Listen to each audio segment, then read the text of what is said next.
presents Mitzi Gaynor and Edgar Buchanan.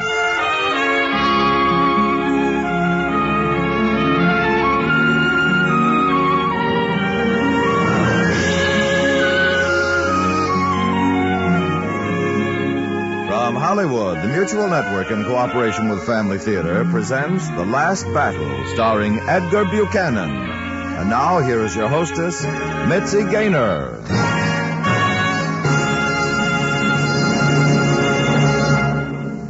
Thank you, Tony Lafrano. Family Theater's only purpose is to bring to everyone's attention a practice that must become an important part of our lives if we are to win peace for ourselves, peace for our families, and peace for the whole world. Family Theater urges you to pray. Pray together as a family.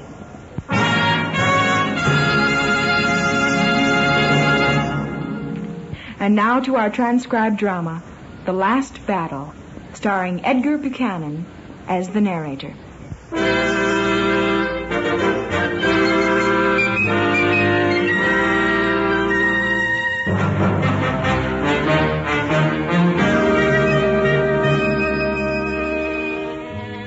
I guess you saw in the paper the other day where the only living Union Army veteran of the Civil War somewhere up in Minnesota recently took a little sick and had to slow down a bit. He's something like 108 years old. And that by itself is pretty big news. But I didn't give it much play in the Hartsville Picayune because after thinking the whole thing over, I decided the item was sort of an anticlimax. To what happened here years ago, I mean. Every schoolboy hereabouts knows the story on account of the statue and the plaque up in front of the city hall. Field and drummer boy Jerry Jackson.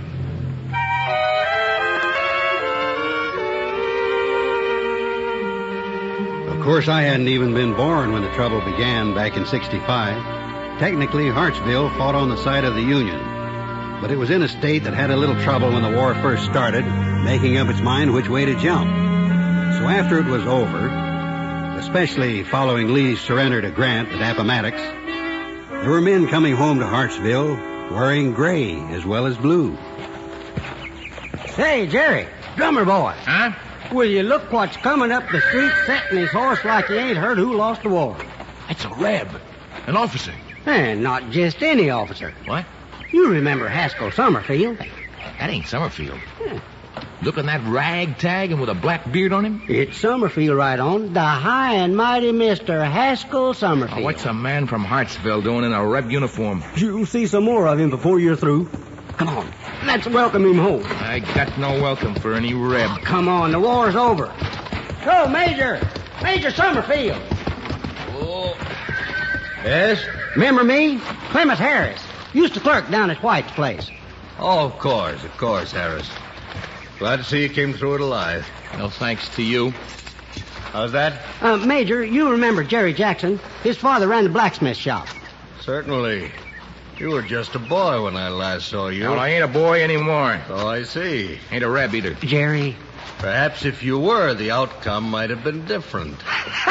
That's nothing to joke about. No offense, Jackson. No offense. Meant only that I'm sure you fought gallantly. Jerry didn't do no fighting. You shut up. Well, you didn't. You was a drummer boy. I took up a gun at Shiloh, didn't I? All right. You men fight at Shiloh? You bet we did. I was there. Wish I'd seen you. Oh, Jerry, the war's over. That's right. It's over and we won it. Nobody's saying you didn't, Jackson. Well, then how do you get off? Riding back into town here, beg as you please when you're nothing but a traitor. Jerry. Because of your youth, I'm going to ignore that remark, Jackson, but don't make the mistake of repeating it. Don't you worry about my warning youth. you not to Major, repeat he it. didn't mean nothing. I meant what I said and quit calling him Major. He ain't a major, he's a traitor. There, I called it to you twice. What are you going to do about it? If you were a man, I would shoot you. But I think in this case, a good thrashing will Oh, do. now, Major. You mind holding my horse? Huh? Look, he's just shooting off his mouth. Let's see what kind of thrashing he'll give anybody. All right, Major Traitor, you just come on. Get up, boy. Get up. I'm not finished with you. Oh, you bet I'm getting a dirty Reb, and I'm going to... Do you want any more? can lick you. I can lick the tar out of you. We'll see if you can. Get up.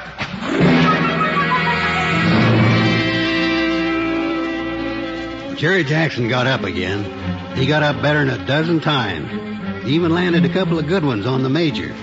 But he wasn't any match for him. My dad saw the fight. He was just a boy himself at the time. He said it was the worst licking he'd ever seen anyone take. And Jerry Jackson never forgot it.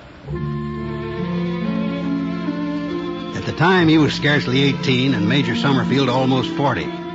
They were about the same size and weight. Maybe even give Jerry the edge of it. So it didn't occur to anyone to step in. And besides, it had been the drummer boy picked the fight. It may seem funny to you that Hartsville, being mostly Union sympathizers, didn't interfere and gang up on the Confederate major. But I guess it was like a lot of places midway between the North and the South after the war ended.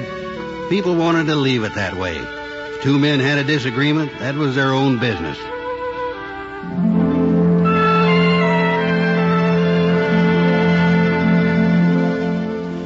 So Major Summerfield went back to working his big farm a few miles north of Hartsville, and Jerry took up where he left off in his dad's blacksmith shop. And for 10 years, the two men never spoke.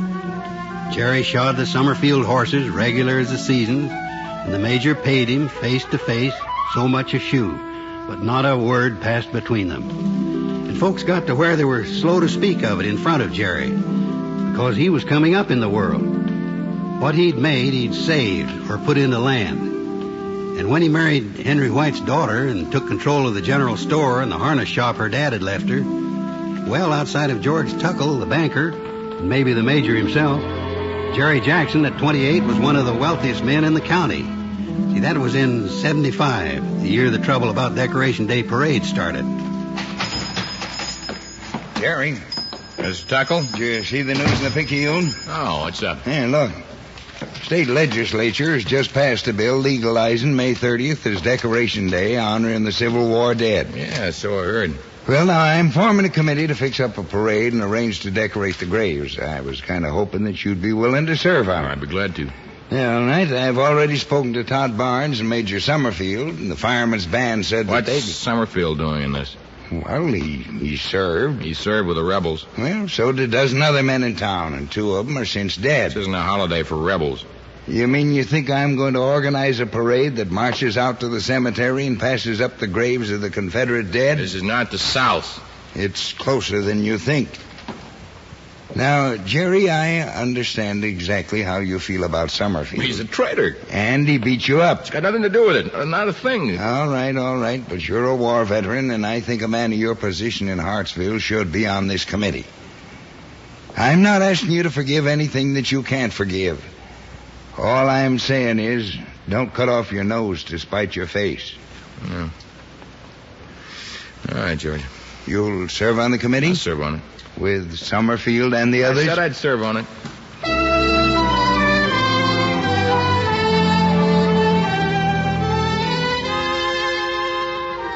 And he did, too. Ex-drummer boy Jerry Jackson helped plan every Decoration Day parade for the next 20 years.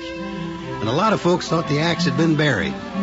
Not that Jerry and the major ever said much to each other, but they'd turn up at the meetings of the Arrangements Committee every year. From 1882 on, it was called Memorial Day, not Decoration Day. And unless you knew the grudge Jerry held against the major, you'd say these were just two men who didn't seem to know one another very well. That's all. But that wasn't all by a long shot. Jerry, over the years, had been buying up land outside Hartsville. And he had a reason. What the reason was came to light one evening about a week after my 20th birthday, in April 1898. My dad owned the Picayune before me, and I'd been working on it for the 2 years since I'd finished high school. This particular night, it was about 10 o'clock, and I was getting ready to close up shop when the front door flew open and in came old Major Summerfield. He was better than 70 then, with his eyes blazing and his white whiskers quivering like leaves in a gale. Where's your daddy, Cole? Why, isn't he down at the house, Major? No, I just rode by there. Your mother said he was called out on some urgent business. Well, usually that'd mean something down here. You're sure he's not been by? Yes, sir, positive. Is there anything I can help with? Well, you know, I just found out Jackson and a group of speculators have bought up the river property next to mine. Well, is there anything wrong with And that? they claim it's in the deed. They control the water rights to the stream that comes onto my land. Claim they can cut off my water. Choke me out. Well, Major, I'm no lawyer, but if I were you, I think that's who I'd consult. Oh, I've already consulted one. He says it's legal. They can do it. Well, then... Now, I say that's wrong. I don't care how legal it is. It's a sin. It's stealing. And I want your daddy to write it up in his paper and to call it stealing. Well, sir, I think you'd better speak to him about I that. intend to. Have you talked to Mr. Jackson yet? That's just where I'm going right now. But I wanted to get this on public record first, in case. Just in case. Yes, sir. You tell your daddy I was by. What I didn't know that night, nor the Major either, was that my dad and George Tuckle from the bank, plus 2 or 3 other of the leading businessmen in Hartsville, had already got wind of what Jerry Jackson was trying to do to the Major, and had gone over to his house earlier to try to talk him out of it. But that part didn't come out until it was all over. The only thing known for sure was that the Major arrived at Jackson's big house on Magnolia Street at about 10:30, and that Jerry himself answered the door. I've been expecting you, Summerfield. Can I come in? Certainly. Yes, you've come about the land. I have. What is it you want to know? Why are you doing this to me, Jackson? Is it because of that beating I gave you all those years ago? Better than 30 Exactly years? 33 to the month, Summerfield, April 1865. Then that's it, the beating. No, not entirely. For another, you're the last rebel hereabouts, and I think it's time you were on your way. You'd starve me off my land for that? If it came to it, but I may not have to. Oh, I won't sell to you, if that's what you're thinking. That was it. Never. I was born on that land. I'm not leaving it now. You left it once. That was different. You left it, you took up a gun against the men who were trying to defend it. I fought for what I thought was right. And if your side had won, do you think my father's blacksmith shop would have been here waiting for me like your farm was? Clean and neat, ready to work again? It would not. It'd have been southern carpetbaggers instead of northern ones, and the only one who'd come out of it without a scratch would be you. Either way, you couldn't lose. There wouldn't have been any carpetbaggers. Well, it's my feeling there would have been plenty. You talk about your land. That stopped being your land today. You put on a gray uniform. It's my land, and you're not going to take it from me. I've worked that since I was a boy. All right. Try working it for a while without water. Jackson, you're not going to do this to me. I'm doing it. No, you're not. I didn't think you'd come here without a gun. I should have shot you that first day. But I was a boy. Yeah, and that's all that stopped me. And I'm not a boy now, and you've got the gun. Why don't you just go ahead? I will, if you don't sign this. And sign it now. Right of easement. This gives you back your water rights, nice and legal. Sign it. Nope. Don't think I will, Summerfield. You're going to sign it. Nope, not going to do anything. You're going to do it all. What do you mean? You know, I've been trying to figure out for 33 years now why I can't stand you, and I've finally got it. There are 2 things you're afraid of. Taking a gamble and admitting that you're wrong. That's a lie. Well, I say it's the truth. It's a rotten lie. You want satisfaction? What? You say your honor has been called into question. I assume you're going to challenge me. I don't have to challenge you. I'll admit it's risky. What do you mean, risky? I'm not a boy anymore. I can use a pistol. You're just trying to bluff your way out of this situation. And why don't you shoot me? You couldn't miss from there. Wouldn't be any risk at all. Don't tempt me. All you'd have to do later is convince yourself there's nothing wrong with cold-blooded murder. Jackson, my seconds will contact you in the morning.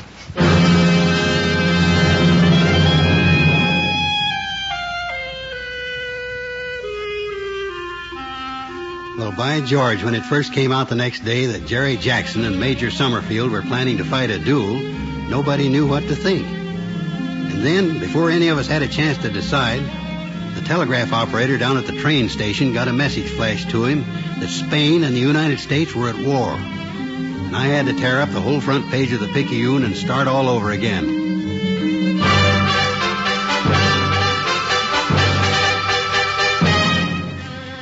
And yet, looking back, it's funny how that new war sort of ended the old one around Hartsville. Oh, not that anybody called off the duel. That was slated to take place right on schedule at dawn, April 25th, 1898.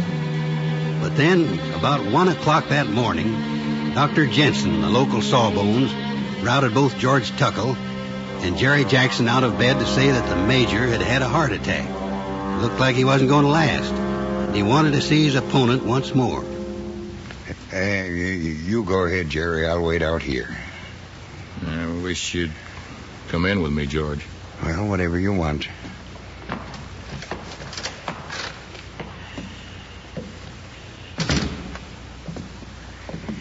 Howdy, Major. Hello, George. How do you feel? Pretty tired. Is Jackson here? I'm right here. I don't believe I'll be able to give you satisfaction this morning. I'm sorry. I know. I'm still a good shot. I was a good shot when I was a major. And I'm now, still... don't talk, Major. You just tire yourself out. I wanted to tell you, Jackson, I wish I hadn't beat you up that day. It's all right. You'd have been a much happier man all your life. All your life. It's all right. But you called me a traitor that day. I never was. I never meant to Now, be. Major, you mustn't talk anymore. But I now. hit you down, Jackson. I ruined your life. I made you hate and hate. Major, just rest now. You need to Jackson, rest. Yes. have you ever thought how different it might have been if you weren't standing there that day in front of the Silver Dollar when I rode in? If you'd just been down your daddy's blacksmith shop or up the street somewheres. Yes. You'd be a happier man, Jackson. Now, isn't that strange? Major. Whatever became of that boy you were with? Harris? Was that his name? Clem Harris. He's dead. Yeah. There aren't many of us left either side, are there? Not many. Well, I just wanted to apologize, Jackson, because I won't be able to make it this morning.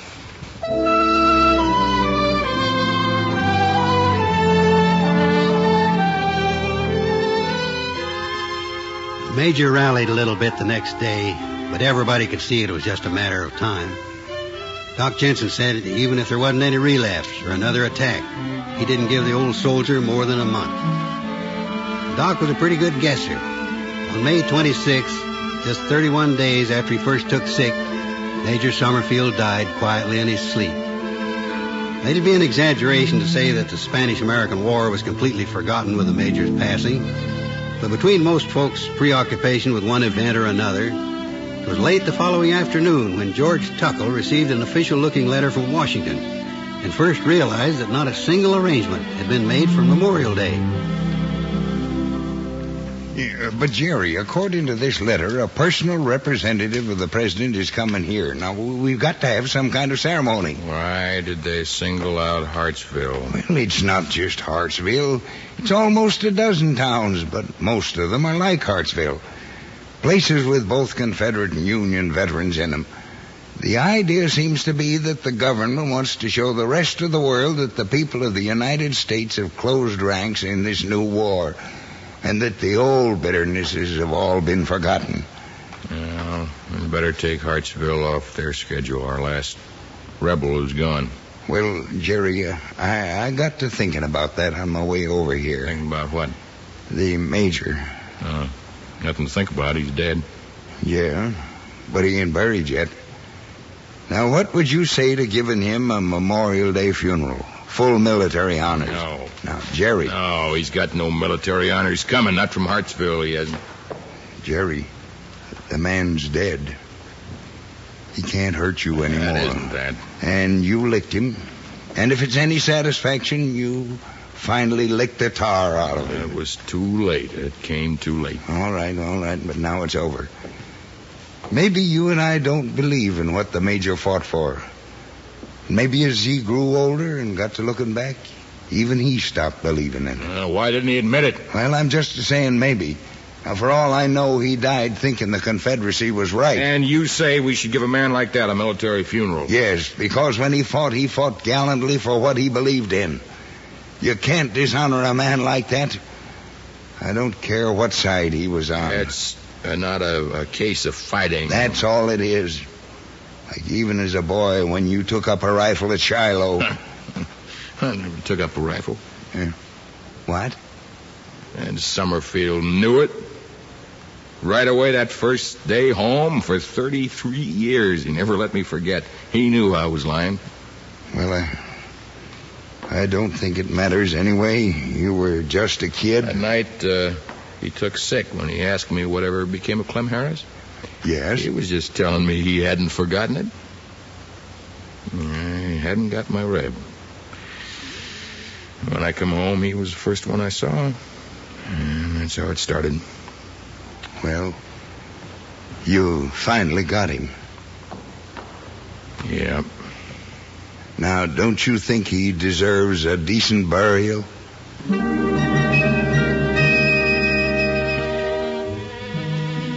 It rained the day of the parade, but the crowd that turned out was the biggest Hartsville ever saw. Folks came from all over the county, started lining the main street as early as 8:30 that morning, especially down by the reviewing stand in front of the courthouse.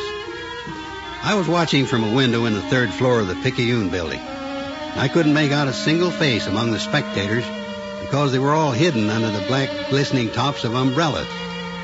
It was 10 o'clock before all the visiting dignitaries had taken their places on the reviewing stand, and another 15 minutes before the parade itself started. First there came a color guard, 4 fine-looking soldiers in dress uniforms and white gloves carrying the flag. Then the fireman's band, and after them the Hartsville High Drum and Bugle Corps, all of them marching slow and even to their own music. Then a polished-looking platoon of infantrymen who'd come over from Fort Swanson and turned a smart eyes right as they passed the reviewing stand.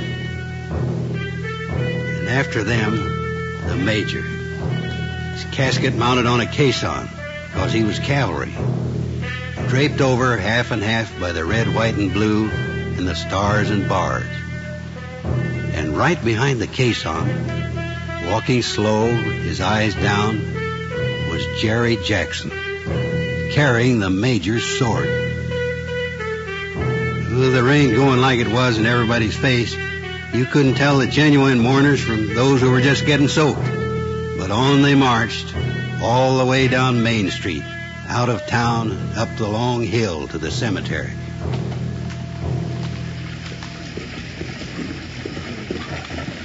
As a representative of the press, I'd ridden on ahead of the funeral cortege in a rig with my dad and the mayor and the man from Washington who was there to personally represent the president. We were all at the graveside when the caisson pulled up. I think it must have been George Tuckle who asked the mayor if it wouldn't be all right for Jerry Jackson to say a few words before introducing the presidential representative. The mayor was a little peeved because he'd been looking over his prepared speech all the way out to the cemetery, but he didn't make a fuss. And after most of the crowd had gathered, Jerry stepped out from them, still holding the major's sword. He gazed down at the empty grave that was slowly filling with water. I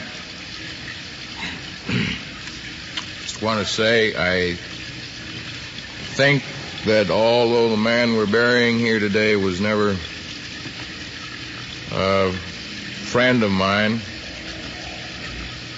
he lived as best he knew how,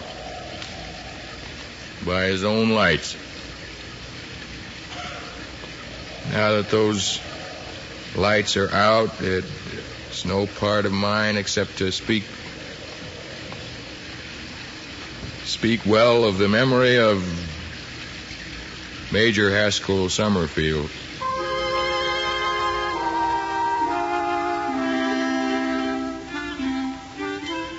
course, the strangers there couldn't know why those last words of Jerry Jackson sent such a ripple through the crowd at the grave.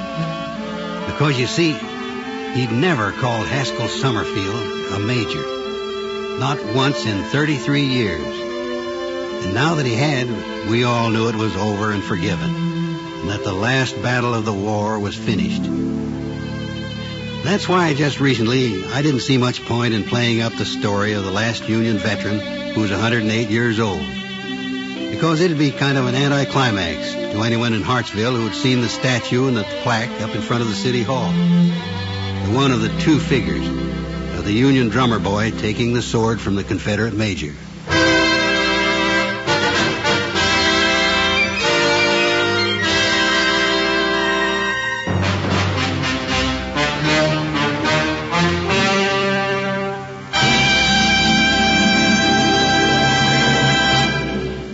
This is Mitzi Gaynor again. Athlete limber up just before a contest. It's as if he's telling his nerves and muscles, get ready. We got another big day ahead of us. And you know, on the level of just ordinary, unathletic living, we can use that limbering up technique ourselves. Except that instead of alerting our muscles and nerves to the difficulties we have to face each day, we can direct the message to our minds and our hearts. Through prayer, daily prayer, we can say in so many words, Dear God, I'll try to win today over temptation, over pride, over greed, over selfishness. I'll try to be a little more like the one in whose image you created me. The prayer we offer can be that short, that simple. But of course it has to be accompanied by an honest effort on our part to do what we say we will. An athlete can limber up before a game, but if he doesn't try to win, the gesture is meaningless. And it's like that with prayer. Prayers aren't just words. They're promises, intentions, resolutions. And the spiritual limbering up that we do when we pray together as a family is especially effective because it makes us a team on which each member helps the others. And I guess you realize it's pretty hard to break up a winning combination like that. Give it a try. You'll see for yourself. The family that prays together stays together. More things are wrought by prayer than this world dreams of.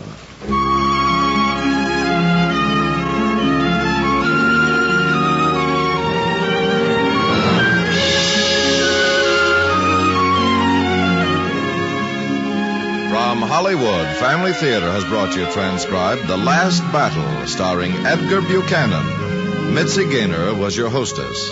Others in our cast were Lamont Johnson, Bill Baucom, Lawrence Dobkin, Leo Curley, and Bob Easton. The script was written and directed for Family Theater by John T. Kelly, with music composed and conducted by Harry Zimmerman. This series of Family Theater broadcasts is made possible by the thousands of you who feel the need for this type of program, by the Mutual Network, which has responded to this need, and by the hundreds of stars of stage, screen, and radio who give so unselfishly of their time and talent to appear on our Family Theater stage. To them and to you, our humble thanks. This is Tony Lofrano expressing the wish of Family Theater that the blessing of God may be upon you and your home, and inviting you to be with us next week when Family Theater will present The Last Straw, starring James Cagney and Gene Cagney. Dorothy Malone will be your hostess. Join us, won't you?